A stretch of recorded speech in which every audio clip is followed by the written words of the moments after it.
ये एक detailed one shot series है, डिस्क्लेमर खुद पढ़ लेना। भाईजान, क्या आप मकसद के लिए तैयार हैं? मैं तैयार हूँ जनाब। क्या आप इंडिया से हैं? ये ले मकसद एक रैप्टा मारा ना सड़क पे देगा। मजाक ना करें जनाब।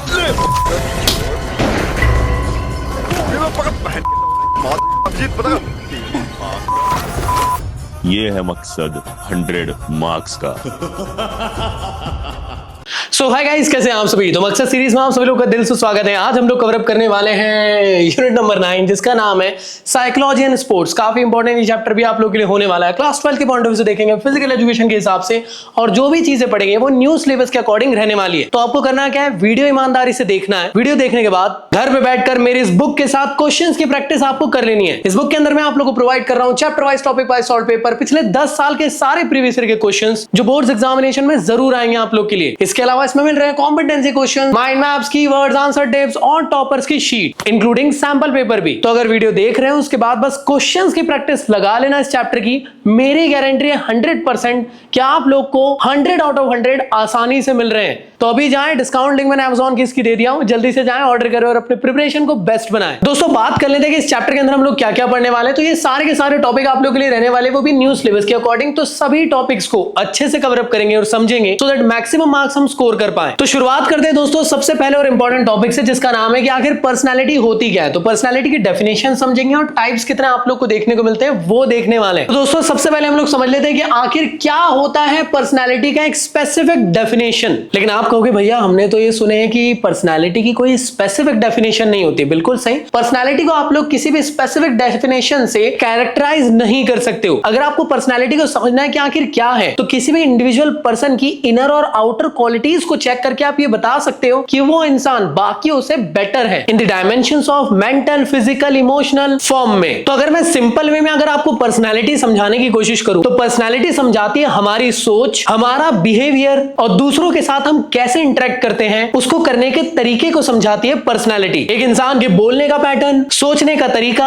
और कैसे वो इंसान अपने इमोशंस को हैंडल कर पाता है, ये सब मिलकर बनाती है उसकी एक पर्सनैलिटी। तो अगर स्पेसिफिक फॉर्म में, इंग्लिश फॉर्म में अगर आपको इसकी डेफिनेशन लिखना है तो आप ये लिख सकते हैं कि it is the most characteristic integration of an individual person, जिसके थ्रू आप उसका mode of interest, attitude, behaviour, capacity, ability, aptitude को समझ के पर्सनैलिटी को डिफाइन कर सकते हैं। बट जो मैंने आप लोग को बताया सिंपल वे में, आप उसको भी समझा दोगे तो नंबर मिल जाएंगे। और एक चीज जरूर ऐड कर देना कि इसकी स्पेसिफिक डेफिनेशन आप लोग नहीं बता सकते हो कि क्या है, पर आप ये कह सकते हो कि सारी कैरेक्टरिस्टिक्स, चाहे physical, mental, social, intellectual, emotional qualities अगर किसी एक पर्सन के अंदर आपको देखने को मिलती है, तब हम कहेंगे कि उसकी एक पर्सनैलिटी बाकियों से ज्यादा बेटर है और दूसरों से वो एक्स्ट्रा ऑर्डिनरी परफॉर्म कर पा रहा है। बाय द वे, वीडियो में आगे बढ़ने से पहले मैं आपको बताना चाहता हूं, मेरे फिजिक्स और केमिस्ट्री के 2 चैनल है दोस्तों, इनको भी आप सब्सक्राइब कर सकते हो। इसमें आप लोग को प्यारे वन शॉट वीडियोस क्लास 12 के पॉइंट ऑफ व्यू से मिल जाएंगे, जहां से आप 12 की प्रिपरेशन को बेस्ट बना सकते हैं। तो चैनल की लिंक डिस्क्रिप्शन में मिल जाएगी। तो पर्सनैलिटी के बारे में आप लोग को समझ में आ गया, तो आप समझ लेते हैं कि आखिर पर्सनैलिटी के कौन कौन से डायमेंशंस होते हैं। जैसे आप लोग को याद है, किसी स्पेसिफिक डेफिनेशन से आप पर्सनैलिटी को नहीं समझ सकते हो। पर्सनैलिटी के डिफरेंट टाइप के डायमेंशंस होते हैं, उसके थ्रू ही आप पर्सनैलिटी को डिस्क्राइब कर सकते हैं। तो अगर ये सारे डायमेंशंस मिलते हैं तभी एक पर्सन की पर्सनैलिटी बाकियों से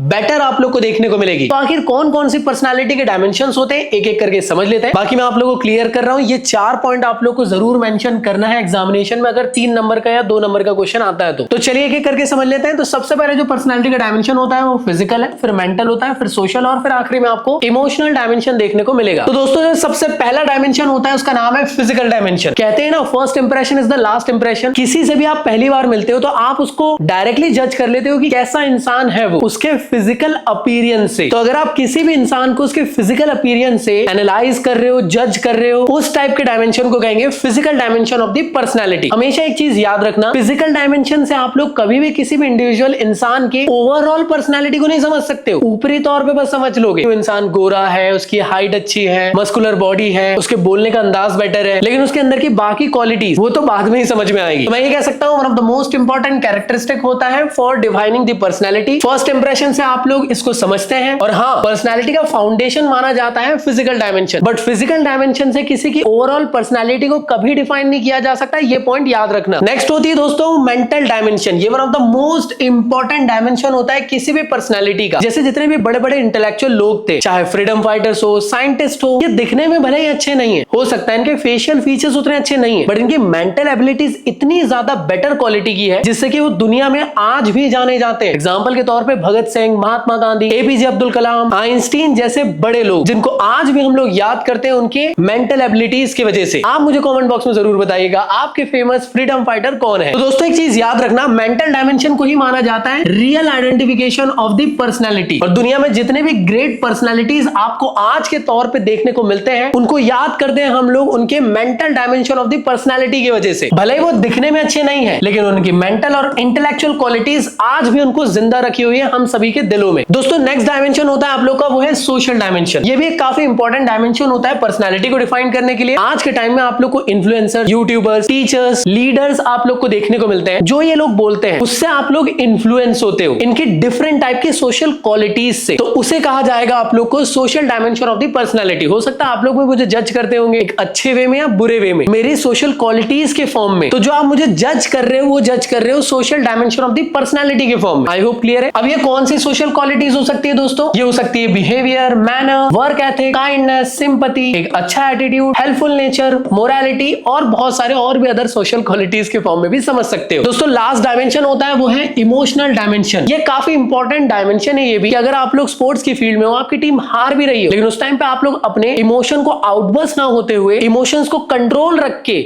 मैच को वापस से रिवाइव करके मैच जिताने वाली क्वालिटी,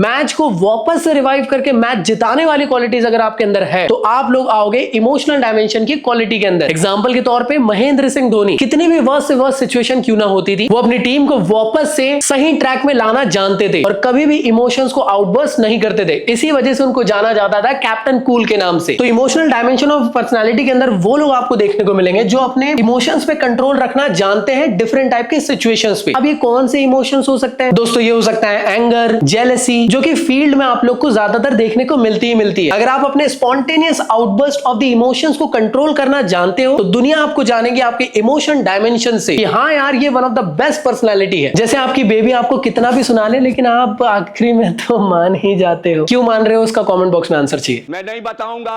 दोस्तों पर्सनालिटी और पर्सनालिटी के डायमेंशंस आई होप क्लियर हो गए होंगे। अब अगला टॉपिक है आप लोग का कि कौन कौन से टाइप की पर्सनालिटीज होती है। तो एग्जामिनेशन में आप लोग को पहले के टाइम पे 3 टाइप की पर्सनालिटी के टाइप्स के बारे में आप लोग को बताया जाता था। 1 मिनट समझो, ये टाइप्स ऑफ पर्सनालिटी जो है ना, इसमें आप लोग समझोगे कि वो इंसान कैसा है, कैसी उसकी पर्सनालिटी। तो उसके लिए ना बेसिकली 3 प्रोसेसेस होती है जिसके थ्रू किसी भी इंसान की पर्सनालिटी को समझ सकते हैं। तो पहले होती थी विलियम हर्बर्ट शेल्डन, ये आप लोग के सिलेबस से डिलीट हो चुका है, इसको पढ़ना नहीं है। दूसरी चीज, कई किताबों के अंदर टाइप 1, टाइप 2, टाइप 3 या फिर type A, type B, type C, D ऐसे टाइप के पर्सनालिटी के टाइप्स मिलेंगे, वो भी आपको नहीं आने वाले। सिर्फ आपके सिलेबस के अंदर ये 2 टाइप की आपको पढ़ना है। एक है Jung's classification of the personality, दूसरा है बिग 5 थ्योरी ऑफ पर्सनालिटी। ये 2 को ही बस पढ़ना है, एग्जामिनेशन में यही काम आने वाली है। तो सबसे पहले हम लोग समझ लेते हैं Jung's classification of the personality. इसको हम लोग डिफाइन करते हैं किसी भी इंसान की मेंटल एबिलिटीज के बेसिस पे कि वो इंसान कैसा है। तो दोस्तों Jung's classification of the personality के अंदर हम लोग मेंटल बेसिस से समझ रहे हैं कि वो इंसान कैसा है। तो इसलिए हम लोगों ने 3 कैटेगरी बना दी है। सबसे पहला है इंट्रोवर्ट, दूसरा है एक्सट्रोवर्ट और लास्ट में आपको देखने को मिलेगा एम्बिवर्ट। तो इन 3 टाइप की कैटेगरी के थ्रू आप किसी भी इंसान की मेंटल एबिलिटी के बेसिस पे पता कर रहे हो। मैं बार बार मेंटल एबिलिटी बोल रहा हूं जिससे दिमाग में बैठ जाए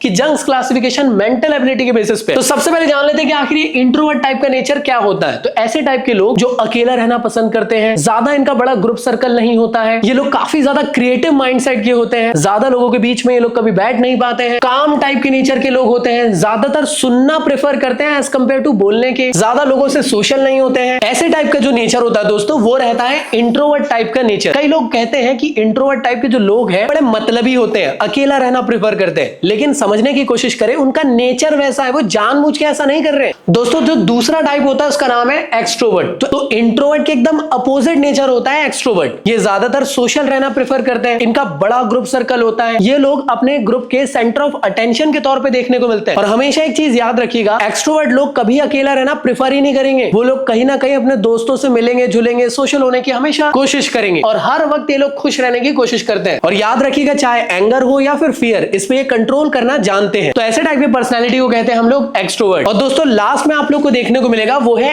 एम्बीवर्ट टाइप के लोग। तो एम्बीवर्ट लोग इंट्रोवर्ट और एक्सट्रोवर्ट के बीच के टाइप के नेचर के होते हैं। मतलब ये कभी कभी इंट्रोवर्ट जैसे रहते हैं, कभी कभी एक्सट्रोवर्ट जैसे रहते हैं। और माना जाता है ये one of the best personality होती है जिनके अंदर एम्बीवर्ट नेचर देखने को मिलता है। जहां इनको बोलना चाहिए इसे ये वहीं पे बोलते हैं और जहां नहीं बोलना चाहिए शांत रहते हैं। तो इसको समझ लेते हैं एक छोटे से स्पेक्ट्रम से कि जितने भी एक्सट्रोवर्ट टाइप के लोग रहते हैं ज्यादातर सोशल रहते हैं, हमेशा अपने ग्रुप के सेंटर ऑफ अटेंशन बने रहते हैं और बहुत बड़ा इनका ग्रुप सर्कल होता है। बोलना ज्यादा प्रीफर करते हैं सुनने के कंपैरिजन में। इंट्रोवर्ट टाइप के लोग हमेशा गुड लिसनर होते हैं, अकेला वर्क करना पसंद करते हैं और कम इनके दोस्त होते हैं, लेकिन जितने भी होते हैं वो वन ऑफ द बेस्ट वाले दोस्त रहते हैं। अब आते हैं एम्बीवर्ट, जो इन दोनों के बीच में आप लोग को लाए करते हुए देखने को मिलते हैं। मैं कह सकता हूं दोनों का एक ब्लेंड है। ये अच्छे लिसनर और साथ ही साथ बोलने वाले लोग भी होते हैं। इनके अंदर सेंस ऑफ ह्यूमर सबसे बेस्ट रहता है। ये कभी कभी अकेला रहना भी प्रेफर करेंगे और अपने दोस्तों के साथ भी रहना प्रेफर करते हैं। तो मुझे आप लोग को कमेंट बॉक्स में बताना है कि आप लोग का कौन सा नेचर है। मेरा तो मुझे ऐसा लगता है कि एम्बीवर्ट टाइप का नेचर है। आप लोग का किस टाइप का नेचर है मैं जरूर जानना चाहूंगा। तो अभी हमने जो समझे वो था जंक्स क्लासिफिकेशन। 3 ही पॉइंट है, तीनों पॉइंट को अच्छे से समझा देना। अब बात कर लेते हैं दोस्तों बिग 5 थ्योरी के बारे में या बिग 5 क्लासिफिकेशन के बारे में। अगर इसको याद करना है कि इसके अंदर कौन कौन से 5 वर्ड्स हैं, तो उसके लिए एक छोटा सा शॉर्ट फॉर्म बनाया गया, वो है ओशियन। ठीक है भाई, ये ओशियन वर्ड याद रखना। ओशियन से ओ से आता है दोस्तों ओपननेस, सी से आता है कंसाइंशियसनेस, ई से आता है एक्सट्रोवर्जन, ए से आता है एग्रीएबलनेस और एन से आता है न्यूरोटिसिज्म। इसको सिंपल वे में समझाने की कोशिश करता हूं प्रॉपर डेफिनेशन में घुसने से पहले। ओपननेस एक ऐसे टाइप के लोग होते हैं जो दोस्तों क्रिएटिव नेचर के होते हैं। एग्जांपल के तौर पे शिजुका पियानो सीखने जा रही है, ड्राइंग बनाने जा रही है, हमेशा कुछ ना कुछ नया नया सीखने की कोशिश कर रही है। अगला है दोस्तों कंसाइंशियसनेस। ऐसे टाइप के लोग जो अपने गोल के लिए बहुत ओरिएंटेड है, चाहे वो पढ़ाई हो या फिर कोई स्पेसिफिक काम। एग्जांपल के तौर पे डेकी सुकी, चाहे गेम्स खेलने जाना हो या शरारत करने जाना हो, अगर उसकी पढ़ाई का टाइम है तो पढ़ाई ही करेगा। अगला है दोस्तों एक्सट्रोवर्जन। ऐसे टाइप का नेचर जो जियान टाइप का है, जो अपने ग्रुप का लीडर है, जो सबसे बहुत ज्यादा बात करना जानता है, खुले मिजाज का है। अगला होता है एग्रीएबलनेस, जो कि आप लोगों ने शिनचैन के अंदर मसाओ को देखे होंगे। शिनचैन उसको उल्लू बनाता है, कोई भी काम करा देता है। तो ऐसे लोग जो हमेशा किसी भी बात के लिए एग्री कर जाते हैं। नेक्स्ट होता है दोस्तों न्यूरोटिसिज्म। ऐसे टाइप के लोग जिनकी जिंदगी में हमेशा दुख ही दुख रहता है कि मेरे साथ तो ऐसा हो रहा है, मेरे साथ तो वैसा हो रहा है। शिजुका तो डेकुसुकी के साथ घूम रही है, तो ये कौन है भाई? ये है नोबिता का नेचर। तो चलिए एक एक करके समझ लेते हैं। ओपननेस टाइप के लोग वो होते हैं जो हमेशा नई चीजों को सीखना चाहते हैं, नए कॉन्सेप्ट, नए एक्सपीरियंस को लेना चाहते हैं। और इमेजिनरी टाइप के लोग होते हैं, क्रिएटिव नेचर के लोग होते हैं। नेक्स्ट होता है न्यूरोटिसिज्म। ऐसे लोग जिनकी इमोशनल स्टेबिलिटी अपने आप में कंट्रोल नहीं रहती है, हमेशा दुख में रहते हैं, मूड ऑफ रहता है, हमेशा नेगेटिव थिंकिंग रखते हैं और अपने मूड को कभी भी स्टेबल नहीं रख पाते। नेक्स्ट होता है एक्सट्रोवर्जन टाइप के लोग जो बहुत ही ज्यादा एक्साइटेड रहते हैं हर वक्त, सोशल क्वालिटीज इनके अंदर बहुत ज्यादा है, बतूने टाइप के लोग रहते हैं। और मैं ये कह सकता हूं कि एक्सट्रोवर्जन जो है एक्सट्रोवर्ट की तरह है। अगला है कंसाइंशियसनेस, जिनके अंदर थॉटफुल माइंडसेट बिहेवियर रहता है, गोल ओरिएंटेड टाइप का नेचर रहता है और अपनी जिंदगी में वेल ऑर्गेनाइज टाइप से काम करते हैं। नेक्स्ट होता है एग्रीएबलनेस, जो हमेशा किसी की भी बात को मान लेते हैं, अफेक्ट जल्दी हो जाते हैं और मना नहीं कर पाते किसी भी चीज में। मैं कह सकता हूं मैनिपुलेट जल्दी हो जाते हैं। ऐसे टाइप के लोग आप लोग को देखने को मिलेंगे एग्रीएबलनेस के अंदर। इस टॉपिक एंड होने के बाद आप लोग को ये एमसीक्यू क्वेश्चंस करना है जो काफी ज्यादा इंपॉर्टेंट आप लोग के लिए रहेंगे। इसके अंदर मैंने एक असर्शन रीजनिंग का क्वेश्चन भी आप लोग के लिए लेकर आया हूं और ऐसे डिफरेंट टाइप के क्वेश्चंस आप लोग को मेरे बुक के अंदर भी मिल जाएंगे। इस टॉपिक के रिगार्डिंग प्रीवियस ईयर और हॉट क्वेश्चंस आप लोग को मैं दिखा दे रहा हूं यहाँ पे, काफी ज्यादा इंपॉर्टेंट है, इसको अच्छे से प्रैक्टिस करिएगा। पेज नंबर भी मैंने इंक्लूड कर दिया हमारे बुक के, सो दैट आप लोग को कोई भी क्वेश्चंस को ढूंढने में दिक्कत ना हो। दोस्तों जो नेक्स्ट टॉपिक है आप लोग का वो है मोटिवेशन क्या चीज है। तो मोटिवेशन बेसिकली सिंपल वे में क्या होता है, तो वो इंटरनल एनर्जी या फिर वो डिराइव या फिर वो ड्राइव जो हमें कोई भी काम करने के लिए पुश करता है, उसे हम लोग कहते हैं मोटिवेशन। जैसे आप लोग को अपने गोल को अचीव करना है, जिंदगी में आप बहुत मेहनत करना चाहते हो और कोई भी आप लोग अपने गोल से अचीव होने से रोक ना ले, वो ड्राइव को कहा जाता है मोटिवेशन। तो मोटिवेशन वो रीजन होता है दोस्तों जो आपको एक्शन लेने पे मजबूर कर देता है। तो मोटिवेशन वर्ड जो है दोस्तों ये मोटिव वर्ड से निकला हुआ है, जिसका मतलब होता है नीड, डिजायर या वांट। किसी भी इंडिविजुअल इंसान की एक ऐसी प्रोसेस है जिसके थ्रू आप लोग स्टिमुलेट कर पाते हो किसी भी इंसान को, जिसके थ्रू वो अपने गोल को टाइम पे अचीव कर सके। तो मैं ये कह सकता हूं ये किस्म का साइकोलॉजिकल फैक्टर होता है जिसके थ्रू कोई भी इंसान स्टिमुलेट हो जाता है। हो सकता है उसका एम हो पैसे कमाना, सक्सेस पाना, रिकॉग्नाइजेशन, जॉब सेटिस्फैक्शन या टीम वर्क। तो आप लोग मुझे जरूर बताना कि आप जिंदगी में किस चीज के लिए मोटिवेटेड हो सकता है आप ज्यादा पैसा कमाना चाहते हो या ज्यादा पैसा कमा के एक सुंदर लड़की से शादी। राजा जी तो दो टाइप के आप लोग के मोटिवेशन होते हैं दोस्तों, एक होता है इंट्रिंसिक मोटिवेशन, दूसरा होता है एक्सट्रिंसिक मोटिवेशन। इंट्रिंसिक मोटिवेशन वो मोटिवेशन होता है दोस्तों जिसमें आप लोग अपने आप से मतलब खुद से मोटिवेट हो रहे हो, खुद से आप लोगों ने ये प्रॉमिस कर लिया हो कि चाहे दुनिया कितना भी मुझे गिरा ले, लेकिन मैं दुनिया को प्रूफ करके दिखा दूंगा कि मैं फलाना ढिमका कर सकता हूं। लेकिन तू कर भी क्या सकता है यार?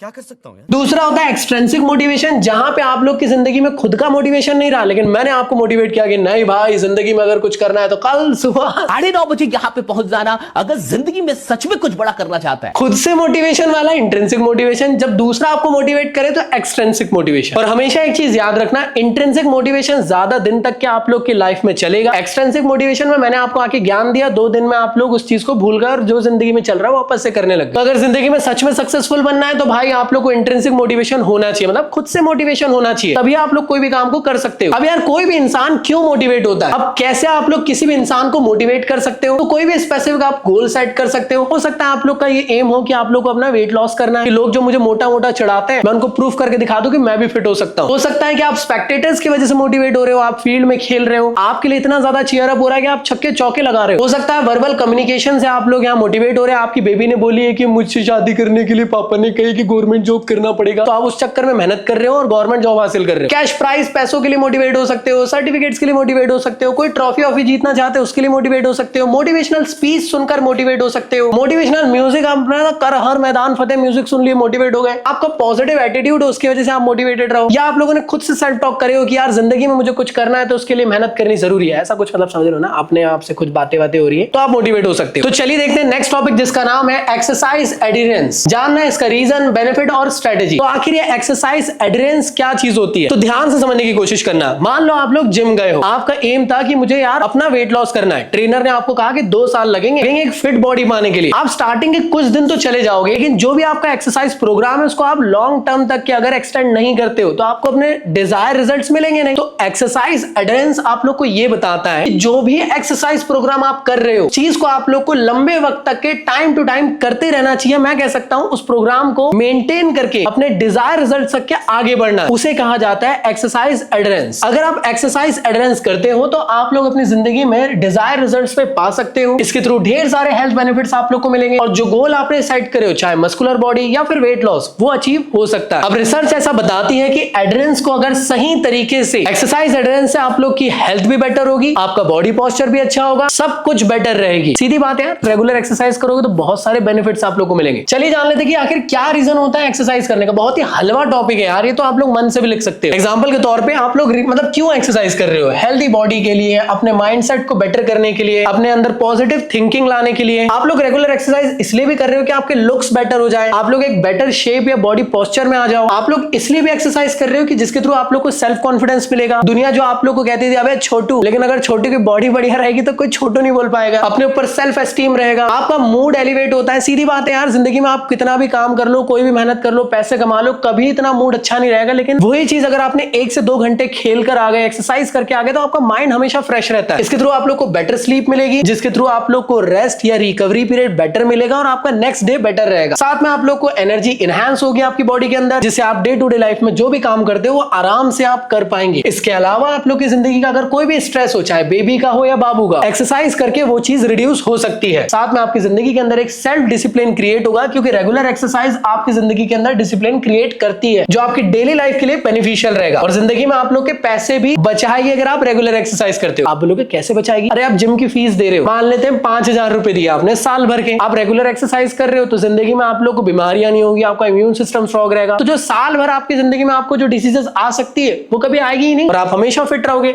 वो बात अलग है कि आप मतलब इंजेक्शंस ले रहे हो तो फिर तो खेल खत्म है। अब आखिर क्या बेनिफिट्स होते हैं एक्सरसाइज करने से? फिर से एकदम हलवा टॉपिक। आपका मूड अच्छा रहेगा, आप हमेशा खुश खुश फील करोगे, आपकी मेंटल हेल्थ अच्छी रहेगी, डिप्रेशन आपकी जिंदगी में कभी नहीं आ सकता है, सेल्फ कॉन्फिडेंस रहेगा सो दैट आप जिंदगी में सक्सेसफुल हो सको, आपका मेंटल अलर्टनेस रहेगा, ब्लड सर्कुलेशन अच्छा रहेगा, मेंटल फंक्शनिंग आपकी बॉडी की अच्छी रहेगी, बेटर बॉडी इमेज आप लोग की बन जाएगी, आपका जो पोस्चर है वो बेटर हो जाएगा, दिखने में आप एकदम हैंडसम मुंडे दिखने लग जाओगे, आपका मेमोरी बूस्ट अप हो जाएगा और कभी भी जिंदगी में कोई भी मेंटल एबिलिटी वाला काम करोगे, चाहे रीजनिंग, थिंकिंग, सब कुछ बेटर रहेगा। आपकी जिंदगी में आपके अंदर पॉजिटिव एस्टीम रहेगा, पॉजिटिव एटीट्यूड रहेगा, जाएगा, ओवरऑल आप लोग की वेलबींग बेटर रहेगी, आप लोग की स्लीप इंप्रूव हो जाएगी, बॉडी का पोस्चर सही रहेगा, बोन्स स्ट्रांग हो जाएगी, मसल स्ट्रांग हो जाएगी और आप ज्यादातर सोशल रहोगे क्योंकि जिम जाओगे तो वहां नए लोगों से मिलोगे, दोस्ती बनेगी और कई बार जो आप अकेले अकेले रह रहकर अपनी जिंदगी में जो ढेर सारा टेंशन लेकर बैठे हो वो भी दूर हो जाएगा। तो चलिए जान लेते हैं कि आखिर कैसे आप लोग एडिशंस को कर सकते हो, कौन सी ऐसी स्ट्रेटेजी आपको फॉलो करनी चाहिए। सबसे पहले तो आपको यह समझना होगा कि आपका रीजन है क्या कुछ वर्कआउट करने का, एक्सरसाइज प्रोग्राम को लॉन्ग टर्म तक के करने का। हो सकता है आप लोग बॉडी बनाना चाहते हो सकता है आप लोग वेट लॉस करना चाहते हो। तो सबसे पहले आप लोग का रीजन जिंदगी में होना जरूरी है। बस ऐसे मुंह उठाकर दोस्तों के साथ जिम जाने से कुछ नहीं होता है, समझ रहे हो हिमांशु? रीजन होना चाहिए वर्कआउट करने का। हाँ भाई इंप्रेस करना है, चाहे गर्लफ्रेंड को करना है हिमांशु या फिर खुद को यार मतलब प्रूफ करना है कि मैं अच्छा दिख सकता हूँ। क्योंकि 6 महीने रुक जा मेरी बॉडी बनने वाली है। इसलिए मैं कह रहा हूं सेल्फ परसेप्शन होना जरूरी है, ये एक मेजर रोल प्ले करता है जिसके थ्रू आप लोग कोई भी वर्कआउट प्लान को एटलीस्ट स्टार्ट तो कर सकते हो। अदरवाइज आप लोग के पास रीजन नहीं रहेगा तो कभी आप लोग एक्सरसाइज करोगे ही नहीं, ना ही स्टार्ट करोगे। जिंदगी में फ्यूचर का होप होना जरूरी है कि आज मैं एक्सरसाइज कर रहा हूं साल भर के लिए तो मुझे नेक्स्ट ईयर से बेटर रिजल्ट्स देखने को मिलेंगे। जो ट्रेनर है उसको हमेशा मोटिवेट करते रहना जरूरी है और अपने प्लान्स को टाइम टू टाइम चेंज करते रहना जरूरी है जिसके थ्रू डिजायर रिजल्ट्स टाइम पे मिल सके। और रिसर्च ऐसा मानती है कि अगर पॉजिटिव फीडबैक अगर आप अपनी जिंदगी में देते हो तो एक्सरसाइज करते करते आप लोग की जिंदगी के अंदर बहुत सारे डिफरेंट बेनिफिट्स मिलेंगे जो अभी हम लोगों ने समझे। तो मेरे ख्याल से तुम लोग को यहां तक ये सारी चीजें क्लियर हो गई। नेक्स्ट टॉपिक की तरफ बढ़ते हैं जिसका नाम है एग्रेशन क्या चीज होती है। तो दोस्तों एग्रेशन एक ऐसे टाइप का बिहेवियर होता है जिससे कि आप लोग किसी भी इंडिविजुअल इंसान को फिजिकली या साइकोलॉजिकली हार्म कर सकते हो। ऐसे टाइप के नेचर को कहते हैं एग्रेशन। एग्रेशन स्पोर्ट्स की फील्ड में आप लोग को ज्यादातर देखने को मिलता है in the form of frustration और एग्रेशन की वजह से किसी भी इंडिविजुअल इंसान को आप हार्म कर सकते हो या इंजरी प्रोवाइड कर सकते हो। प्रोवाइड नहीं मतलब दे सकते हो। तो एग्रेशन के बेसिकली 3 टाइप होते हैं, ध्यान से समझिएगा। सबसे पहला होता है हॉस्टाइल एग्रेशन, ऐसे टाइप का एग्रेशन जिसमें आप लोग वायलेंट हो जा रहे हो और किसी भी इंसान को फिजिकली मुक्के उक्के जड़ दे रहे हो। मान लीजिए सामने वाले की सेंचुरी बन गई, आपने जाके धो दी उसको। ऐसे टाइप के एग्रेशन को कहते हैं हॉस्टाइल एग्रेशन जिसमें हो सकता है वर्बली या नॉन वर्बली या फिर फिजिकली मारपीट कर दो। कमेंट बॉक्स में बताना जरा कौन सा प्लेयर है जिसके अंदर हॉस्टाइल एग्रेशन है। नेक्स्ट है दोस्तों इंस्ट्रूमेंटल एग्रेशन। इंस्ट्रूमेंटल एग्रेशन एक ऐसे टाइप का एग्रेशन है कि मान लीजिए हमारे हिमांशु भाई की जिंदगी में ये है कि यार मुझे तो कैसे भी करके अपनी बंदी को प्रूव करके दिखाना है कि यार मैं एक बेस्ट एडिटर हूं ना हिमांशु।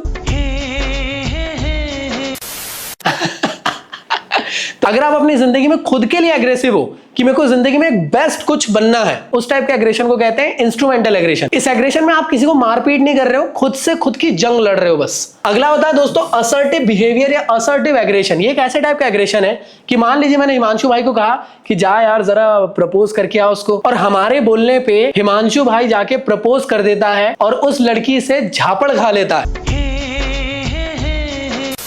ऐसे टाइप के एग्रेशन को कहा जाएगा असर्टिव एग्रेशन। अगर मैं फील्ड की बात करूं तो मान लेते कोई प्लेयर आया हुआ है, उसको स्लेजिंग करी जा रही, इतनी स्लेजिंग कर रहे कि जो शॉट उसको लगाना चाहिए था वो ना लगाते उसने गलत शॉट लगा लिया और खुद को हार्म कर दिया। ऐसे टाइप का बिहेवियर या एग्रेशन कहलाएगा असर्टिव एग्रेशन। तो ये रहे हमारे टॉपिक जो भी हमने पढ़े उसके रिगार्डिंग एमसीक्यू क्वेश्चंस। तो प्लीज इसको प्रिपेयर करिए जल्दी से जल्दी और कमेंट बॉक्स में बताएं कि इसका आंसर क्या होगा। और ऐसे डिफरेंट टाइप के क्वेश्चंस आप लोग को हमारी बुक के अंदर मिल जाएंगे। साथ में प्रीवियस ईयर और हॉट क्वेश्चंस आप लोग को हमारे बुक के अंदर से आप लोग को मिल जाएंगे जो बार बार प्रीवियस ईयर में आए हुए विद पेज नंबर मैंने इंक्लूड कर दिया हूं। तो आप लोग से रिक्वेस्ट है बुक ओपन करिए, पेज नंबर पे जाएं और इन सारे क्वेश्चंस को प्रैक्टिस करें। इन सब के अलावा और भी ढेर सारे क्वेश्चंस मैंने बुक के अंदर दिया हूं जो काफी ज्यादा इंपॉर्टेंट आप लोग की प्रिपरेशन के लिए रहने वाले। तो मेरे ख्याल से तुम लोग को यहां तक ये चीजें क्लियर हो गई होगी। लास्ट टॉपिक की तरफ बढ़ते हैं दोस्तों जिसका नाम है साइकोलॉजिकल एट्रीब्यूट इन फिजिक्स नहीं स्पोर्ट्स। तो दोस्तों स्पोर्ट्स की फील्ड के अंदर डिफरेंट टाइप के ऐसे एट्रीब्यूट्स होते हैं जिसके थ्रू आप लोग का जो स्पोर्ट्स का परफॉर्मेंस है या तो बदतर से बदतर हो सकता है या बेटर हो सकता है। तो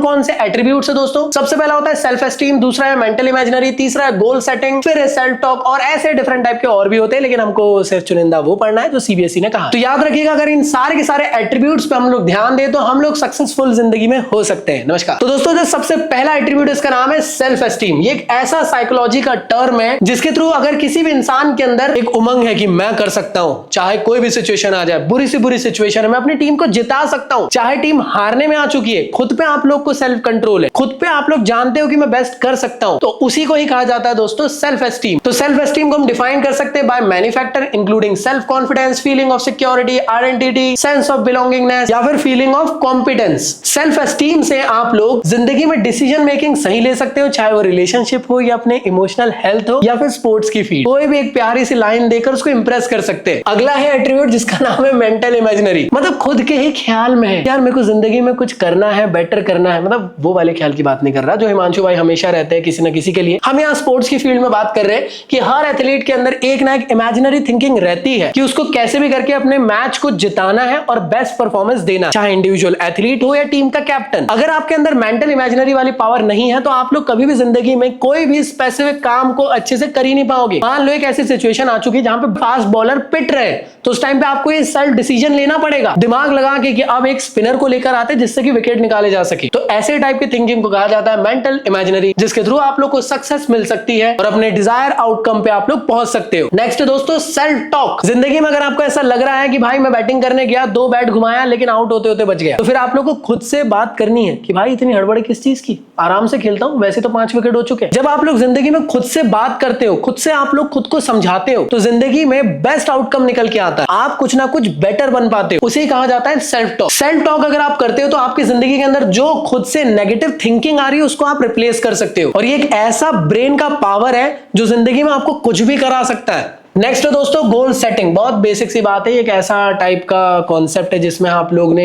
गोल सेट कर लिया कि जिंदगी में मुझे कुछ करना है, बनना है, फलाना होना है, ढिमका होना है, वो है आप लोग का गोल सेट। अगर आप गोल सेट नहीं करोगे तो कोई भी काम आप लोग जिंदगी में कर ही नहीं पाओ। गोल सेट रहेगा तो कॉन्फिडेंस आएगा, मोटिवेशन आएगा। ये वो गोल सेट नहीं है जो हमारे सौरभ भाई सोच रहे हैं, ये वो गोल सेट है जिसके थ्रू हम लोग यार वीडियो टाइम पे डाल पा रहे हैं कि हाँ भाई टाइम पे वीडियोस कंप्लीट करना है, जिससे कि आप लोग की जिंदगी में कुछ ना कुछ बेस्ट हो सके, मतलब अच्छे नंबर स्कोर कर सको। तो दोस्तों ये हमारा लास्ट टॉपिक था, इसके रिगार्डिंग एमसीक्यू क्वेश्चन आप लोग के सामने चुके हैं विद असर्शन रीजनिंग क्वेश्चन। तो प्लीज इसको प्रैक्टिस करिएगा, काफी इंपॉर्टेंट आप लोग के लिए होने वाला है। और ऐसे डिफरेंट टाइप के क्वेश्चंस आप लोग को मेरे इस क्वेश्चन बैंक में भी मिल रहे हैं, और प्रीवियस ईयर और हॉट क्वेश्चंस आप लोग के कुछ ये रहे, इनको जरूर आप लोग को प्रैक्टिस करना है। विद पेज नंबर मैंने ऐड कर दिया हूं, बुक ओपन करें पेज नंबर के अकॉर्डिंग और चेक करें, और प्लीज सॉल्व करने की कोशिश करें। इन सब के अलावा ढेर सारे क्वेश्चंस मैंने बुक के अंदर भी डाल दिया, और इस चैप्टर की एक डीपीपी भी आप लोग को प्रोवाइड किया, तो उसको भी आप लोग को सॉल्व करना है, उसका सॉल्यूशन भी बुक के अंदर आप लोग को मिल जाए। तो अभी जाए, डिस्क्रिप्शन में Amazon की डिस्काउंट लिंक मिली होगी, वहां से जाके आप लोग इसको परचेस कर सकते हैं। तो आई होप आप लोगों को वीडियो लेक्चर्स अच्छे लगे होंगे। इन सब के आप लोग को नोट्स प्यारे वाले मेरे मिल जाएंगे, प्रीमियम नोट्स। डिस्क्रिप्शन में मैंने आप लोग को वेबसाइट या फिर एप्लीकेशन की लिंक दे दिया हूं, वहां से जाके आप इसको डाउनलोड कर सकते हैं। तो चलिए मिलता हूं मैं आप लोग से नेक्स्ट वीडियो में, जब तक के लिए गुड बाय। पढ़ाई करते रहे, सदा सेक्सी रहे मेरे स्टूडेंट्स, मेरी जान। Bye bye.